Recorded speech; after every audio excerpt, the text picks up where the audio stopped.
कि 50 जो सांसद है वो इस्तीफा देंगे, 40 सांसद है वो इस्तीफा देंगे, फलाने आईएएस इस्तीफा देंगे, ढिमकाने आईएएस इस्तीफा देंगे। मैं तो कह रहा हूं ये रोज रोज की लड़ाई क्यों लड़ रहे हो? आप गिरा दो ना सरकार, और फिर एससी एसटी ओबीसी समाज जो है, जो जागा हुआ समाज है, वो आपको बताएगा कि यूजीसी रेगुलेशन सही है या गलत। जो जातिवादी कीड़े हैं, जो जातंकवाद मचाना चाहते हैं, जो हमारे बच्चों को जाति के नाम पे प्रताड़ित करना चाहते हैं, वो लोग खुल के सामने आ चुके हैं और वो खुल के ये कह रहे हैं कि नहीं, तुम्हारे बच्चों को हम प्रताड़ित करेंगे। इन लोगों ने शेड्यूल्ड कास्ट के रिप्रेजेंटेशन के नाम पर साइमन कमीशन गो बैक के नारे लगाए और आज उन्हीं की औलादे यहां पर यूजीसी गो बैक के नारे लगा रही है। इसके पीछे एक षड्यंत्र है और वो षड्यंत्र मैं आपके चैनल के माध्यम से बता देना चाहता हूं। इसके पीछे षड्यंत्र ये है कि ये एससी एसटी ओबीसी अपने वाइस चांसलर न मांग ले, अपने प्रोफेसर न मांग ले, अपनी हिस्सेदारी न मांग ले, अपनी पीएचडी न मांग ले, तो इस भारत के अंदर शेरों की गिनती हो सकती है, इस भारत के अंदर गधों की गिनती हो सकती है, इस भारत के अंदर कुत्तों की गिनती हो सकती है। लोगों को यही नहीं पता कि यूजीसी रेगुलेशन है, यूजीसी एक्ट है, यूजीसी रूल्स है, यूजीसी सेक्शंस है, ये क्या बवाल है। बस एक भीड़ तंत्र ने और मीडिया तंत्र ने इस मुद्दे को ऐसा बना दिया कि ये जो है एक विशेष वर्ग के खिलाफ है। अब आप ये देखिए कि इसके शायद लोगों को ये नहीं पता कि लोग इसकी तुलना एससी एसटी एक्ट से कर रहे हैं, जबकि एससी एसटी एक्ट और यूजीसी रेगुलेशन बिल्कुल अलग है। यूजीसी रेगुलेशन जो लागू होगा वो स्टूडेंट्स पे लागू होगा, जबकि एससी एसटी एक्ट जो होगा वो अपराधियों पे लागू होगा। अब यूजीसी जो रेगुलेशन है वो सिर्फ और सिर्फ इसलिए बनाया गया है कि एससी एसटी ओबीसी के जो बच्चे हैं उन पर अत्याचार ना हो। अब मुझे ये बताओ, हिंदू एक रहेगा, सेफ रहेगा, मैं आज हिंदू की संकल्पना में एससी एसटी ओबीसी कहां चले गए। दूसरी बात, अब ये कहते हैं कि भाई इस एक्ट का दुरुपयोग होगा। मैं आपको एक छोटी सी बात बताता हूं कि यूजीसी रेगुलेशन के अंदर में जब इंक्वायरी कंडक्ट होगी तो इंक्वायरी कंडक्ट होने के बाद में उसकी अपील जो है वो गवर्निंग बॉडी को भी की जा सकती है, वाइस चांसलर को भी की जा सकती है, हाई कोर्ट को भी की जा सकती है और सुप्रीम कोर्ट को भी की जा सकती है।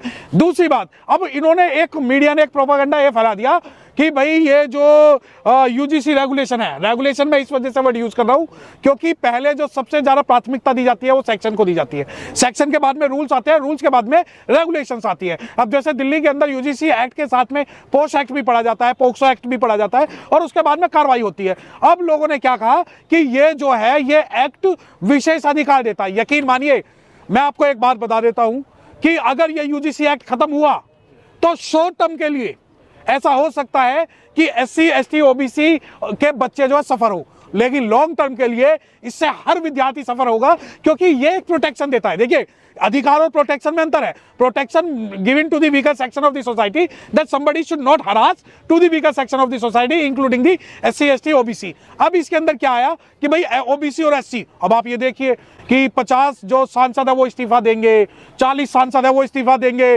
फलाने आईएएस इस्तीफा देंगे, ढिमकाने आईएएस इस्तीफा देंगे। मैं तो कह रहा हूं ये रोज रोज की लड़ाई क्यों लड़ रहे हो?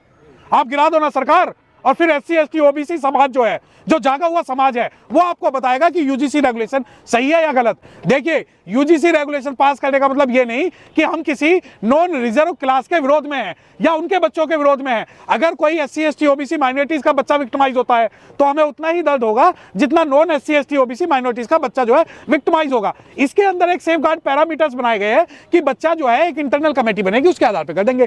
परंतु इस मुद्दे को जिस प्रकार आज भड़काया जा रहा है और ये दिखाया जा रहा है कि एससी एसटी एक्ट के जैसा है, इससे हमारे जो आने वाले जो बच्चे हैं वो जो उन पे परेशानी होगी और ये नहीं लड़ पाएंगे, बिल्कुल भ्रामक तथ्यहीन जो है बातें हैं। और इन बातों से सिर्फ और सिर्फ जिसे तुम सनातन कहते हो, जिसे तुम हिंदू कहते हो, जिसे तुम अखंड भारत कहते हो, उसका जो है उसके विचार के अंदर अवरोध पैदा होगा। क्योंकि आज ये देखिए कि 6742 जातियां जो ओबीसी की है, 2000 के आसपास की जातियां जो शेड्यूल्ड कास्ट कम्युनिटी की है, उनके बच्चे जुम्मा 10 साल से आज यूजीसी में आने लगे तो उन्हें मेंटली टॉर्चर किया जाता है। क्या कारण था? और मैं आपको एक बात बता दूं, इस यूजीसी रेगुलेशन के जो पीछे है वो पायल ताड़वी का केस है, रोहित वेमुला का केस है, आईआईटी रुड़की का केस है, आईआईटी दिल्ली का केस है, और उसके बाद न केवल सुप्रीम कोर्ट ने गाइडलाइन इशू की बल्कि मिनिस्ट्री ऑफ सोशल जस्टिस ने भी की, ministry of law and justice ने भी की, सोशल वेलफेयर ने भी की, यूनिवर्सिटी ग्रांट कमीशन ने भी की, और मिनिस्ट्री ऑफ एजुकेशन ने भी, ह्यूमन रिसोर्स ने भी की,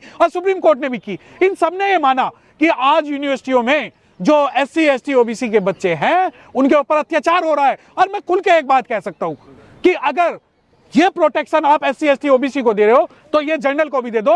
तो SC ST OBC का कोई भी व्यक्ति अगर इसका विरोध करे तो हमें बता देना।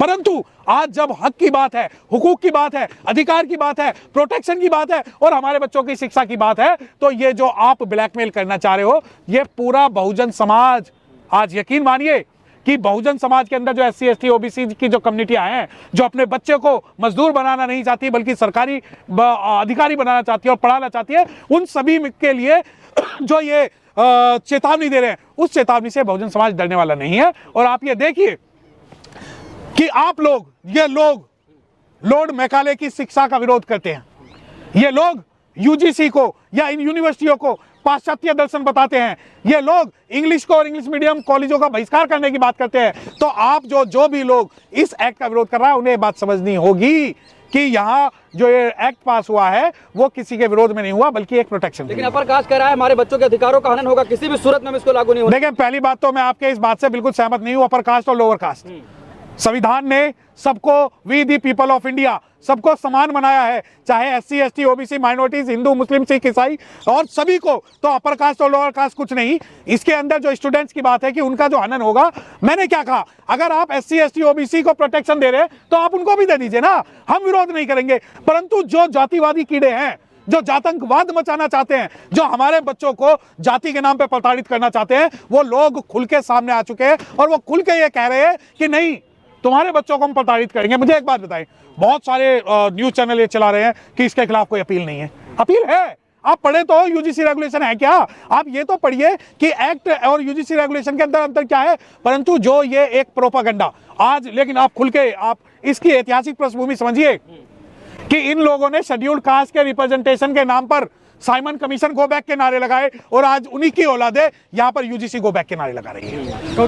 सबसे बड़ा विरोध ये हो रहा है कि SC ST साथ OBC को ले लिया लेकिन जनरल को आपने छोड़ दिया, अगड़ी जात को। देखिए, ये हमने एक्ट नहीं बनाया। अगर आप मुझसे बात करेंगे तो मैं किसी जाति को नहीं छोड़ूंगा, मैं उनके बच्चों को वही प्रोटेक्शन देना चाहता हूं जो SC ST OBC के बच्चों को देना चाहता हूं। मेरा विरोध सिर्फ उन लोगों से है जो जाति के कारण जो है हमारे बच्चों को अत्याचार करना चाहते हैं, उन लोगों के खिलाफ है। अब आप ये देखिए कि बहुत सारे लोग कह रहे हैं कि नहीं नहीं हमारे बच्चों का अत्याचार होगा, शोषण होगा। तो कानून आपके हाथ में है, शासन आपके हाथ में है, सुप्रीम कोर्ट आपके हाथ में है, सरकार अपनी, राज्य में आपकी सरकार, केंद्र में आपकी सरकार। उसके बावजूद भी अगर हम अपने बच्चों को सिर्फ एक प्रोटेक्शन देना चाह रहे हैं, और ये चीजें मैं आपको बता दूं, ये किसी SC ST OBC माइनॉरिटीज ने नहीं दी, ये सरकार ने हमें दी है और हम सरकार के साथ खड़े हैं, हम UGC के साथ खड़े हैं और हम हर उस जातंकवाद के खिलाफ खड़े हैं जो किसी के भी बच्चे को, अगर मैं आपको बता दूं कि अगर SC OBC माइनॉरिटीज और जनरल किसी के बच्चे पे अत्याचार हुआ तो हम वो लोग हैं जो उसके साथ कंधे से कंधा मिलाकर खड़े रहेंगे। जो सड़कों पर उतरे हैं वो कह रहे हैं किसी भी सूरत में इसको बर्दाश्त नहीं करेंगे, जितना भी आगे जाना होगा जाएंगे। वक्त आने दे, बता देंगे तुझे आसमां। हम अभी से क्या बताएं, क्या हमारे दिल में है। हमारे भी 131 सांसद जो है वो पार्लियामेंट में बैठे हैं, और अगर मैं SC ST OBC की बात कर दूं तो आधे से ज्यादा सांसद हमारे पार्लियामेंट में बैठे हुए। तो हमें पूरे बहुजन समाज को SC ST OBC, देखिए आपका संवैधानिक अधिकार है, आप रास्ते जाम करिए, आप रोड जाम करिए, आप इस बिल का विरोध करिए। बाबा साहब के संविधान ने आपको भी उतना अधिकार दिया जितना मुझे दिया है। रही बात, अब ये लड़ाई जो है ये शासन की और उन जातंकवादी लोगों की है जो जाति के कारण अनुसूचित जाति, OBC और अन्य बच्चों पर अत्याचार करना चाहते हैं। उन्हें खुली छूट नहीं दी जा सकती। क्या अगड़ी जाति को गुमराह किया जा रहा है? नहीं, देखिए जाति, हाँ, जो ये जातियों को आपस में लड़ाने का काम आज वही लोग कर रहे हैं। देखिए, एक तरफ तो कहते हैं कि हिंदू एक हो जाओ, एक रहोगे तो सेफ रहोगे, दूसरी तरफ अब हिंदुओं के अधिकार को ही हिंदुओं के द्वारा अगर यहाँ पर भड़काया जा रहा। मुझे एक बात बताओ कि हे बनिए क्या दीन जनों की सुनते नहीं हो हाहाकार, जिसका मरे पड़ोसी भूखा उसके भोजन को धिक्कार। अगर हमारा बच्चा एक रोटी में से एक टुकड़ा मांग रहा है और इसे आप आंदोलन के नाम पे दबाना चाहते हो तो यकीन मानिए ये वो कौम है जो भूखी मर जाएगी परंतु अपने अधिकारों के लिए लड़ेगी, अपने भविष्य को बचाने के लिए लड़ेगी।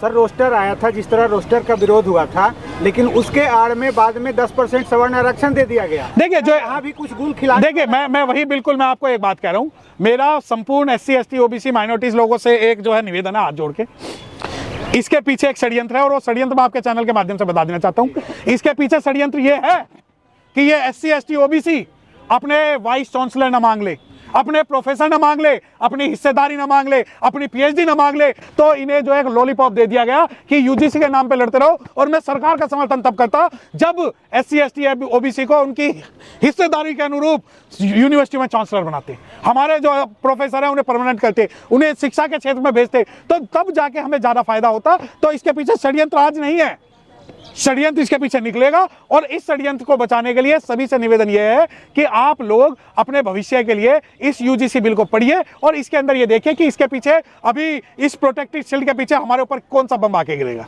सर एक सवाल लास्ट रह गया सर, जो जांच गणना था, जांच गणना छोड़कर जनगणना हो रहा, 35 सवाल पूछे जा रहे, 34 कर सकते थे। देखिए इस भारत के अंदर शेरों की गिनती हो सकती है, इस भारत के अंदर गधों की गिनती हो सकती है, इस भारत के अंदर कुत्तों की गिनती हो सकती है, परंतु जाति की जनगणना ना कराना कहीं ना कहीं यह स्पष्ट संदेश है सरकार के द्वारा कि आपको हम यूजीसी पे लड़वाएंगे, आपको हिंदू मुस्लिम के नाम पे लड़वाएंगे, आपको सोने चांदी के नाम पे लड़ाएंगे, परंतु जब आपके जातिगत आधार पर डाटा और आंकड़े सार्वजनिक बात करने की बात होगी, हम कोई भी बात नहीं करेंगे। 33 सवाल क्यों पूछा गया सर, 34 सवाल भी पूछ सकते थे। नहीं देखिए वो नहीं पूछना चाहते ना, खुल के आ जाएंगे ना इस बात के अंदर एससी एसटी ओबीसी कितने लोग हैं, कितने यूजीसी के समर्थन में है और कितने विरोध में।